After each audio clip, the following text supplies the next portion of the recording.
A very good afternoon to you, and thanks for joining us on Midday Live with me, Nanikia Mensah Brampa. And coming up in the headlines this afternoon.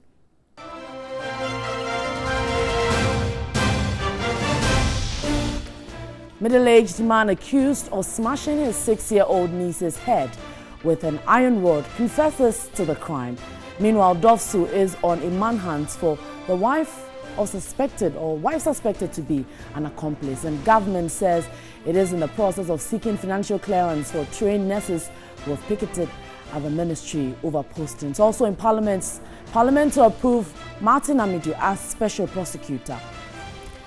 And in business this afternoon, President Nana Akufo-Addo launches the much anticipated cashew board to oversee the marketing of cashew in the country. Later on the foreign front, opposition parties in Togo agree to end series of demonstrations as mediation talks end inconclusively.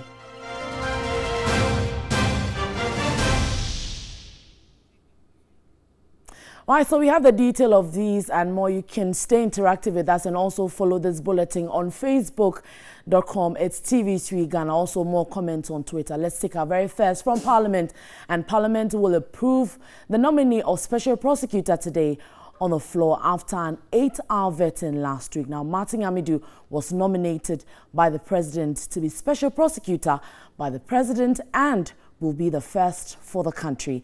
Parliament's Appointment Committee voted in his favor, except Tamale North MP Al-Hassan Suhini, who abstained. The House will vote on his approval today. Meanwhile, MP for Boakye East, Dominic Ayeni, is calling on Parliament not to go ahead with the approval of the Special Prosecutor nominee, Martin Amidu, because of his suit at the Supreme Court.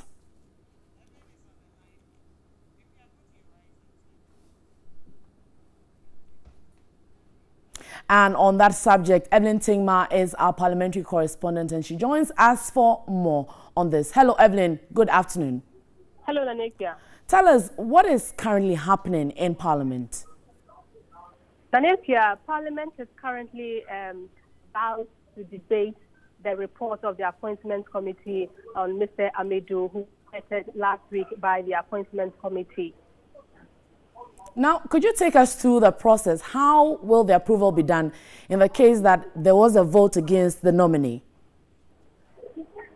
Nanekia, to say the committee is expected to present the report. Actually, let me say that the chairman of the committee has presented was on his feet to present the report. But Honorable Dr. Dominic Ayine is having issues.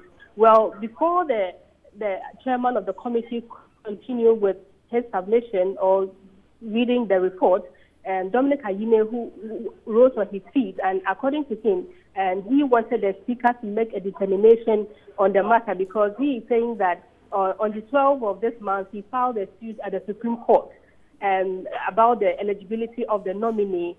And so he's asking the speaker to make a determination on the matter because if not, any comments that may be made by members of Parliament during the debate could be prejudicial. And so he's asking the Speaker to do that. But the Speaker, the first Deputy Speaker who was in the chair, when parliamentary proceedings began, the first Speaker was in the chair. And he asked him how, what he is asking him to do, how relevant is this to this particular report that they are about to in the House. And so after that, the first Deputy, the substantive Speaker took over the seat, and then he asked the chairman of the committee, who is Joseph Osewusu, to read out the report. And then Minority Leader and then Dominic Ayine were on their feet, saying that he needs to be heard. Mr. Ayine needs to be heard. But the Speaker didn't allow that, and he asked that the report be read. The chairman started reading the report, and then Dominic Ayine was then given the chance. And he again came out to say that he quoted Article Order 93 of the Standing Orders of Parliament, says that reference shall not be made to any matter on which judicial decision is pending way as may, in the opinion of Mr. Speaker. And he was the House to look at this particular clause of the Standing Orders. But the Speaker wouldn't allow him. And he asked that Dominic Ayine was citing a ruling that was done in New Zealand, the same issue. But the speaker asked him to cite an example, a Ghanaian example, which Dominic Ayine was outed, and then he finally asked that the speaker make a determination on the matter. But it is not something that the speaker is considering, because the majority leader, Honorable Mesambosu, also got up and said that what Mr. Dominic Ayine is doing is out of order, and so the speaker should rule him out. And so that is what is happening now. So now the chairman is not reading the report, and then they are still going back and forth about this particular issue. Okay, so the process is still ongoing. But Evelyn, just before you go, have you chanced on the nominee in Parliament today? Mr. Amidu, no. Okay, all right. We're grateful for that update there. Evelyn Tingma, my colleague, coming from Parliament with that report. We understand the process of approval of Special Prosecutor is still happening in Parliament, and she'll join us with more detail in subsequent bulletins. But let's talk security, as the police at Ashaiman have in their custody a middle-aged man who hits the head of his niece with an iron rod for defecating in her dress. Now, the 6-year-old girl suffered severe head injury, but DOFSU says it is relying on the benevolence of the public to enable her receive medical attention. Komla Kluche has more. You're frozen. Befia. DNA o. Papa na pumi. DNA we no bo. Ma yefe. The harrowing experience of 6-year-old Mafia severely injured on the head at a Shaman Taifa. These graphic images were obtained after her uncle, who she has been staying with, subjected her to severe beatings. Investigations have revealed she has been staying with her uncle, Daria Pia, after he went for her from her parents in Wa and suffered several beatings. On Friday, February 16th, a Pia, an Okada rider, returned from work and subjected Mafia to beatings with an iron rod for defecating on herself. Apparently, Mafia had asked him for money to go to the public toilet, but he declined. An eyewitness in the same house in which the suspect has lived for 4 years, Davi Comfort, narrates the child's ordeal. He beats her mercilessly, and when you talk about it, his supposed wife will rain insults on you. So this is the makeshift structure that appear the wife and the little niece living here in Ashaman Taifa. But since Friday, when the incident happened, the place has been under lock and key. They have absconded. What we gather from our investigations also is that whenever the child falls and he subjects her to severe beatings, he throws her out of this wooden structure and she has to lie on the mat here in the open whilst they are sleeping inside. The suspect was arrested by a police patrol team who later released him the same night without taking a statement or even taking him to any police station. TV3 investigations later revealed the patrol team kept the case away from the divisional DOFSU. They took the guy to the barracks. When they took the guy to the barracks, they called the patrol van. And so when the patrol van came, they came and picked the uncle away. About some 2 hours time, and then the guy was back again. So really, everybody around was why the police people didn't take the guy, the young man, to the police station and locked him off. But after the news team confronted DOFSU officials with evidence, the suspect was traced and rearrested from his hideout. For now, we are going to take the child to the American Relief Center for her safekeeping until investigation is done, and then we invite the biological parent of the child, and then we investigate as to how come the child went into the custody of whoever the child was before we secure the child. This one is causing harm. It's not ordinary assault, because seeing the way he was bleeding and all that, because we have assaults by battery, and then this one has gone beyond what could be termed as ordinary assault. So the person has really caused harm to the girl. Everything they say that is bad, they say attribute it to Ashaiman. And this kind of thing should not be happening in Ashaiman.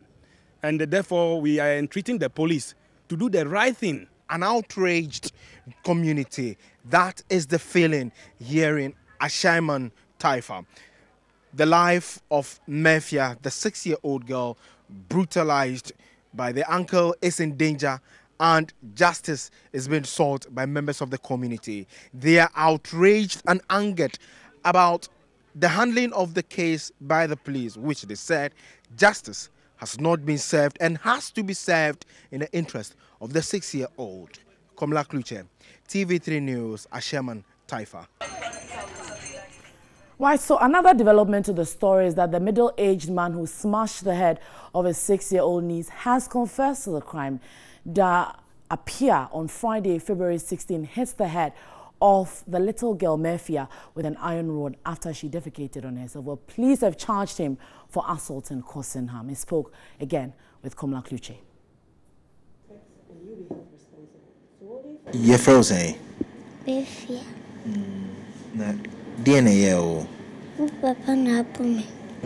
When I was a friend, what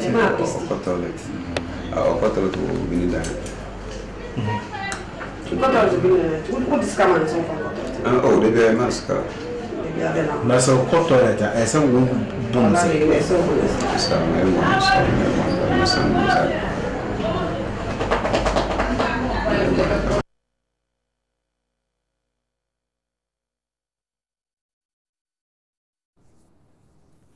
So meanwhile, the Ashaiman Dovsu is outraged about the whole manner in which a patrol team handled the first arrest of the man who smashed the head of his niece for defecating. Now, the head of the Dovsu unit of the Ashaiman Police Division, DSP Benedicta Kumiko, says the failure of the patrol team to hand over the suspect to the nearest police station, but rather released him, is a clear breach of security. Well, she joins us on the line this afternoon. Hello, good afternoon to you, and thanks for your time. Well, let's just look at that piece, and then we'll come back to talk to DSP. It's what they told me about this is what has happened. I summoned them that I want to see the suspect. So as to where they kept the suspect, and this morning my subordinate went in for him, I will not be able to tell because I asked them that they should produce the suspect and the child. But what is a normal practice if a suspect is arrested or have committed any domestic violence case or anything? What is the immediate thing that the police or whoever made the arrest should do? I mean, once you make the arrest, what should you do immediately? Once you make the arrest, you take the person to the immediate police station, the suspect for safekeeping, and then depending on the case and then the units that the person is supposed to be sent to, the unit is being informed of the case, and then the unit proceeds to investigate the case by rescuing the child involved and then seeing to the case that is being prosecuted afterwards if it deserves to be done. Okay, let me...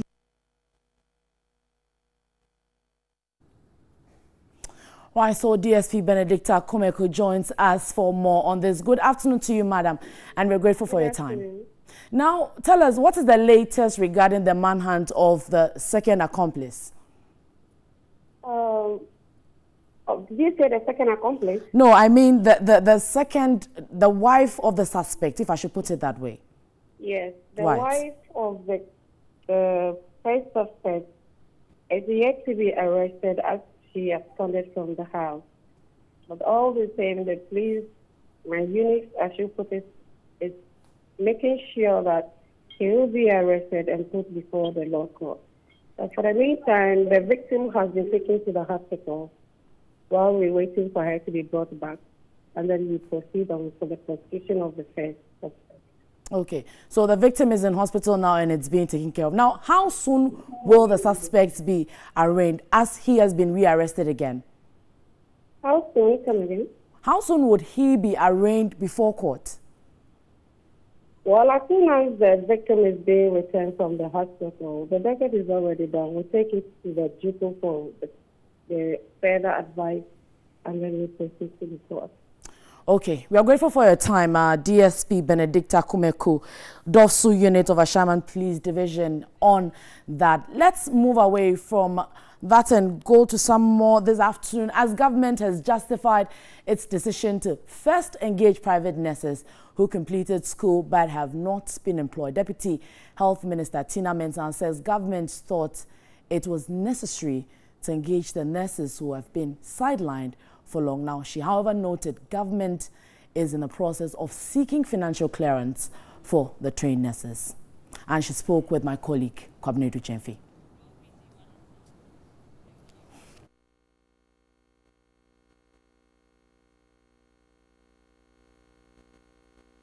Following up on the picketing by government-trained nurses yesterday at the premises of the Ministry of Health, I have with me here a Deputy Minister of Health, Tina Mensah, and she in particular has on several occasions been engaging these nurses prior to this picketing, and we will be finding out from her what the response of the ministry is concerning this picketing.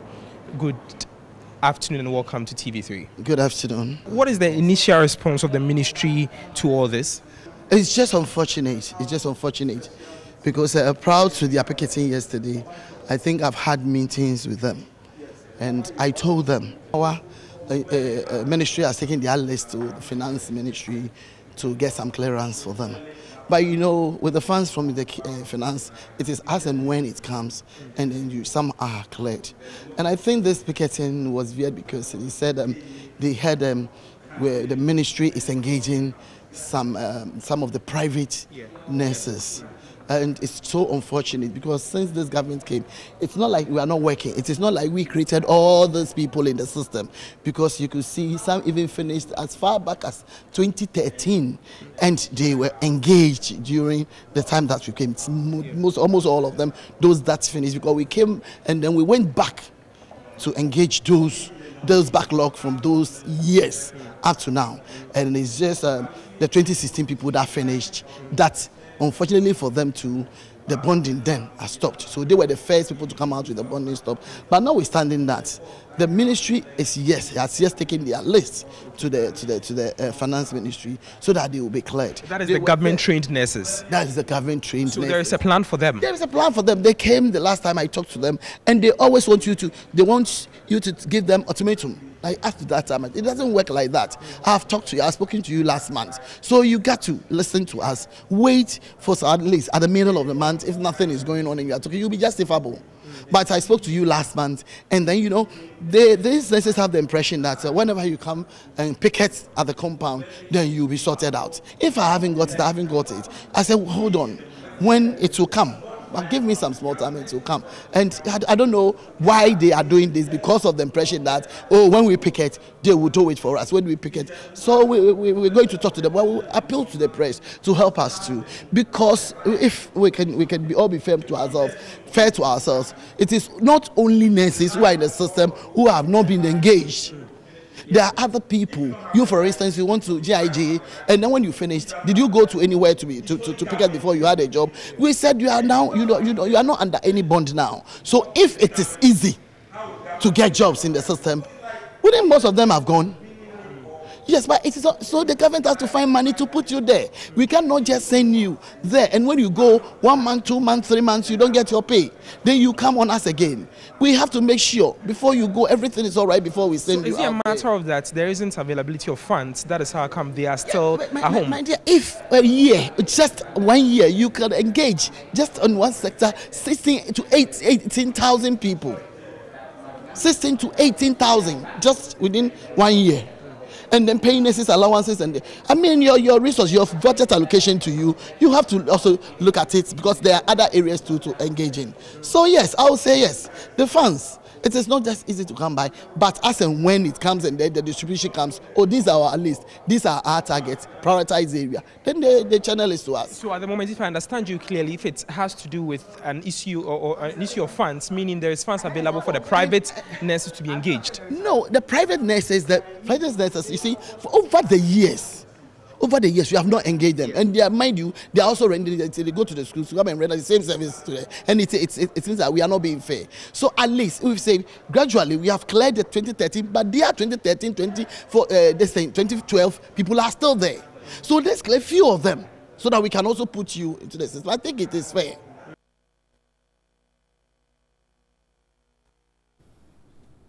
Right, so we're still talking health and employment, and government has justified its decision to first engage private nurses who completed school but have not been employed. Deputy Health Minister Tina Mensah says government thought it was necessary to engage the nurses who have been sidelined for long. Well, so we will just move on. My colleague Kwabena Edu-Jemfi, who was interacting with the Deputy Health Minister, and as well we have Boakye Asante, who is the National President of the Ghana Nurse Midwifery Trainees Association. Gentlemen, we're grateful for your time here. Let me just start with Kwabena. Kwabena, you interacted with the Deputy Minister of Health. Yes. Really, what were her submissions? Talking about engaging these people. I'm yet to get a response from Boakye. But yes, tell us. So, like we heard her saying, basically she said the ministry is surprised to see the nurses come to the ministry yesterday to picket, because even before this picket, though they were aware that the nurses could come because they had information from informants within these nurses that yes, such an activity was going to take place at the ministry. But they were surprised because they had already engaged these nurses to tell them that, you know what, this is an issue of financial clearance. So once you don't have, if you don't have it, we don't have it. And it's not that government does not have any plans for you. Government has a plan for you. But then we realized that it's been about 6 years, these private nurses, they have never been engaged by government, but then government need nurses. They are also Ghanaians. So we thought it's necessary for us to engage them first with the available financial clearance that we have now. And then afterwards, we can engage the government-trained nurses, because for them, they have always been engaged over the years. But then the point is that this time, the government-trained nurses are not bonded. And then the private-trained nurses, as it's always been, they've never been bonded. So even the government-trained nurses have the liberty to go outside and look for jobs, just like the private-trained nurses. Let me listen to Boakye. You heard the Deputy Minister speak about engagements and how she reacted to some of your issues. What would be your response to the issue of government engaging your association? Thank you very much for the opportunity given. I think, as I'm seated here, I am the National President for Ghana Nurse Midwife Trainees Association, and a group of nurses picketing today forms a subset of the association GEMTA. Why am I saying they form a subset? This group of nurses completed 2016, and until they are employed, they cease to become members of the association. So the coalition came as a result of what? The leadership giving them information that they feel that is not authentic from the ministry. And she made it clear that they had an engagement with the leadership, and that resulted to the problem. Because this group of people are a group of coalition. But I speaking to you, I am the national president for Ghana Nurse Midwife Trainees Association. And the association started the dialogue of this issue of getting this group of nurses employed. And we started this dialogue with the Minister of Health and with the President of the Republic. Yes, we have been engaged in 2017. And out of our engagement, we communicated to members that government said they are going to attend to you in 2018. So for that matter, stay calm. 2018, February, March, you will be employed. Now, out of the reassurance that the leadership of the association has given to this group of nurses, they looked at it in a way that the association is not speaking the true state of what their issue. So they form a coalition. And this coalition seek for the audience of the Deputy Minister, which she granted the coalition. And the day the coalition went for the meeting, they came back with a different reply to the public, indicating that the Deputy Minister stated that they are not obliged to getting them employed because they are not bonded. But they and if they can move out of the country, you heard her speak. You let me come. You heard her speak. I'm sure you heard her speak. I'm clear with you. I want you to get a picture here, because we started with the dialogue and we made it clear that government said they will employ you February, March. So wait for February, March, your clearance will be in. But as the coalition went to the deputy minister, she granted them audience. That is where the problem started. Because and the response given by the deputy minister in that engagement she had with them in January 26th was totally different from the initial roadmap that was ruled out by Honorable Kweko Adjumamenu and the President of the Republic that will get them employed.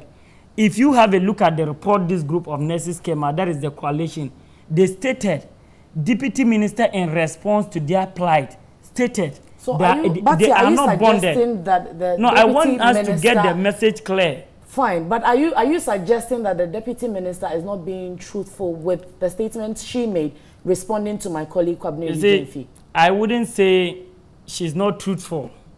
But I just want to say that, but pardon my words. Heard them saying yes, you pardon my words. But I would say this is not the true reflection. Why am I saying it's not the true reflection? If she can clearly recall the minutes of her interaction with the coalition on 26th of January, she stated to them, according to the report they brought to the public domain, that they are not bonded. And for that matter, government is not obliged to getting them employed. They can either move out of the country. She herself has ever experienced unemployment and she doesn't care. This was what the people said. And when they came back with this message, it went back to buttress that what Jemta have been saying, that the Minister of Health and the President stated that they'll be employed by February, March, is not true. Okay, but your point and that now resulted to the agitation. Thank you. Kwabena, what is the way forward? What did you gather from the Deputy Minister of Health for the association? As they are still picketing, I'm sure. Yeah, they're still there. They are still there. Yeah, so from what I gathered from the minister, I understand, or I can say that now the minister has gotten to understand that it's an issue of communication. So yes, she would have to come back again and then tell them, just like she told me that, okay, we understand you, we've heard your plea, but then we've sent in, we've started a process to seek for financial clearance for you guys to be engaged. So that is what currently they are working on. But as to when that is going to be, for now, we can't tell. So, Batia, are you satisfied with what my colleague gathered, and what do you intend to do with this response you're getting now? With what he's saying, I want to state it on record that as I'm seated here, I'm speaking on behalf of both private and public You've clinics. made that point clear. No, but I'm asking that's you. what I'm saying. So for that matter, we are not, the coalition is not acting because of government putting measures in place to employ private nurses. But as a result of the miscommunication that was given by Honorable Tina Mensah to the group, which is contrary to what Jemta responded to them after hearing from the president and the minister. She agreed to the miscommunication bit. Exactly. Yes. But then what she's saying now is that even before the picketing started, they had already started the process to seek for financial clearance to get these government-trained nurses employed. So that is what I'm saying. So what do you in communication, madam, in communication, if you have the former and the latter, you deal with the latter because the latter is the final decision or the stage in which issues have reached. So the former response was that in 2017, they were employed in 2018. Now in 2018, this is the current report that was given to the group that they are not going to employ them because they are not bonded. I get it, and she stated again that she has responded to the group picketing yesterday, which I beg to say that is not true. Okay. Because yesterday, Honorable Tina Mensah didn't meet anybody. Fine. So and as we talk now, nobody has come to meet this group of nurses. Fine, but I'm asking you finally again. So what do you intend to do now? Are you still staying there? Are you going to picket still? I just request of 3 things. Okay, that is from the deputy minister or the minister or any person in charge of what posting from the ministry. All right, we are grateful for your time. Boakye Asante is the national president, Ghana Nurses and Midwife Trainees Association, joining us to discuss their matter pending as they continue to picket. And my colleague Kwabena Edu-Gyamfi has been following this beat. There will be following still and giving you more on that. We are grateful for your time, gentlemen. It's Midday Live, and let's continue. For the energy sector levy, electricity consumers are charged 3% for street lights as demanded by policy. But most streets in Accra are not lit at night, endangering lives. Now, in the following report, Evelyn Tingma takes a look at street lighting and the safety of road users in Accra. It's past 7 p.m. and these are scenes of Accra at night. You will not be faulted for describing some areas in Accra as a dark city. On major roads, streets and highways, street lights are lined up, but they do not function at night, making driving difficult for motorists and other road users. Even at certain areas where solar panels have been installed, the street lights still do not function, leaving one wondering what actually the problem is. For instance, on the Liberation Road, street lights only function from the 37 through to Airport and to Tetokwashi. From Okonglo through to Legon, Medina and Adenta, the street is dark, and this is because the street lights are malfunctioning. We are here at the Firestone area close to the Medina Zongo Junction, and this particular stretch, when it was officially open to traffic somewhere 2016, the lighting system was very impressive. I mean, you pass here and the whole place was lit. But today, the story is different. Darkness has taken over. The situation is no different in areas including Hacho, Achimota, Ring Road and the Gimpa area. Sometimes you have to put on your highlights in order to see them. You hardly see them, except those who are in reflective clothing. Without the lights, it's difficult to see. It's easier when there's a light from the top and lands on the road than headlights meeting. So sometimes people use highlights and then it blinds your vision. Pedestrians and motorists have no alternative than to depend on car lights for better visibility. We pay our taxes and I don't know what's being used for. Sometimes we have people crossing on the street, and if you don't put on your highlights, you knock them down. We have objects on the street and potholes that you can run into and then it causes accidents. Due to the lighting system, some of us who are not too careful in crossing find it very difficult. So street lights, I say we use to dim. But that's street light, I say we use to most drivers use the highlight instead of the dim, and that affects their eyes. The story is same on the Tema motorway. We are on the Tema motorway, and from the start to the end of the expressway, the street lights are not functioning. And this has been like this for several years. And so the question we ask is, who really cares about the safety of motorists and pedestrians on this particular stretch? The situation is even worse halfway through the expressway to the end, as electricity poles are no longer visible. Meanwhile, Ghanaians under the energy sector levy are charged 3% for street lighting. The deductions had existed for years. Under the policy framework, metropolitan, municipal and district assemblies also charge property rate, with the levies going into the maintenance of street lights. Despite this initiative, the street lights are still not working. The Electricity Company of Ghana has meanwhile indicated that it is not responsible for street lighting. In accordance with the provisions of the local government departments of these assemblies, Instrument 209 LI 1961, AMDAs are responsible for development, installation, ownership, and maintenance of street lights throughout the country. The maintenance of street lights is not under ECG. The ECG pointed to the MMDAs and the Energy Ministry as responsible for the street lighting. The MMDAs, however, laid the blame on the ECG. Meanwhile, the Energy Ministry has refused to comment on the issue. So we ask, who is responsible to ensure that Accra is lit at night? Evelyn Tenkma, TV3 News, Accra. Right, so you're watching Midday Live. We're taking a breather. When we return, what does the inauguration of a cashew board mean to peasant farmers? We'll return with more. Stay with us.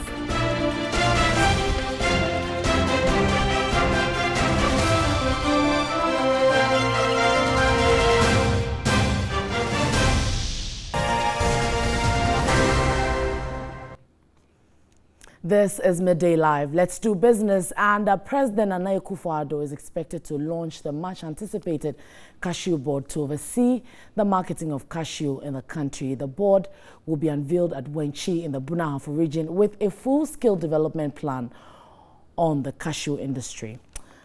Now, the president, who had promised the region of a cashew board in the run-up to the 2016 elections, noted that if the board is unveiled, it will help develop the industry into a more viable avenue for economic transformation. In 2016, the total export revenue realized from cashew was $244,500 US. That is $44,500,000 US, making the commodity the leading non-traditional crop export revenue generator. Now, cashew farmers in the region have had to deal with hardships because there is no board established to see to the marketing of a cash crop to give them value for money. Now, according to the Ghana Cashew Industry Association, Ghana produces between 50,000 to 70,000 metric tons of raw cashew nuts annually.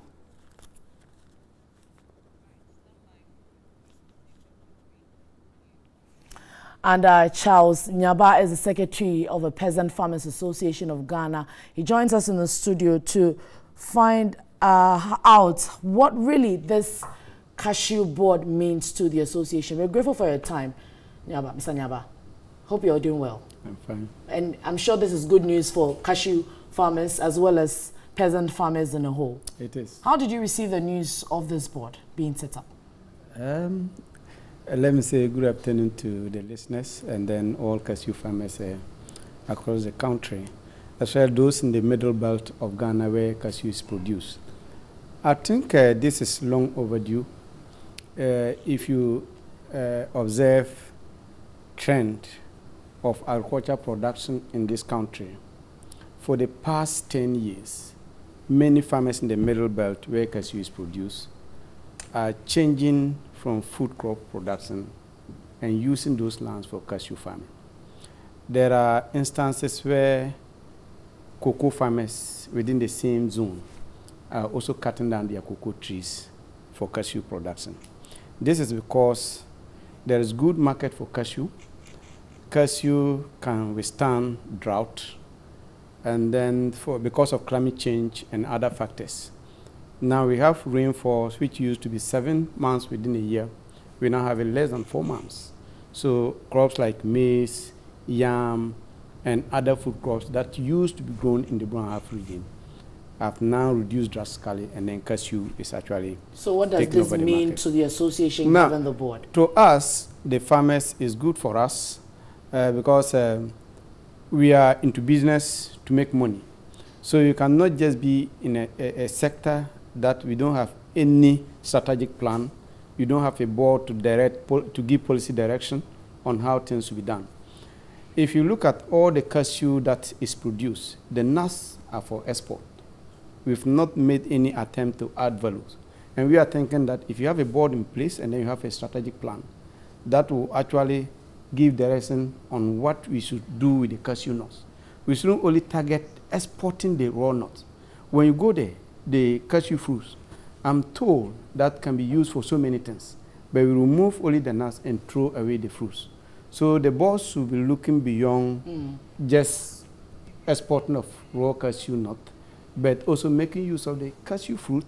And then we also have a strategic plan and a garden plan on how cashew should be produced. Because I don't think we should also be happy that we are turning all our food crop lands into cashew production. Okay, so that's the implications. Now, I know in past governments, there's been some directives regarding the cashew industry. What was the challenge with some of these directives, and how has it panned out so far?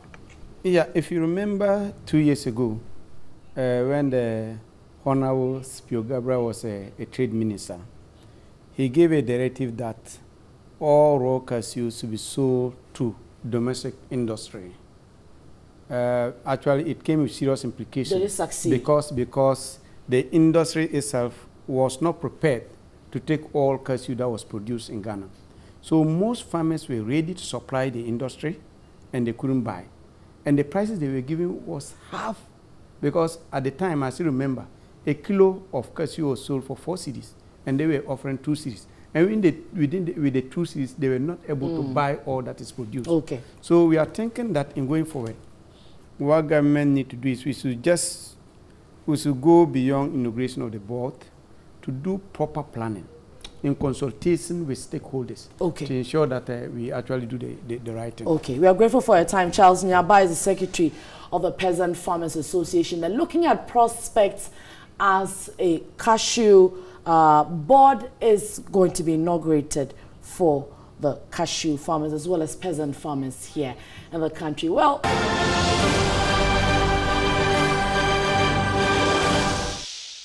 And parties in the Togolese political impasse have agreed to a suspension of demonstrations pending the outcome of the dialogue. This comes a day after President Akufo-Addo met the parties in Lomé.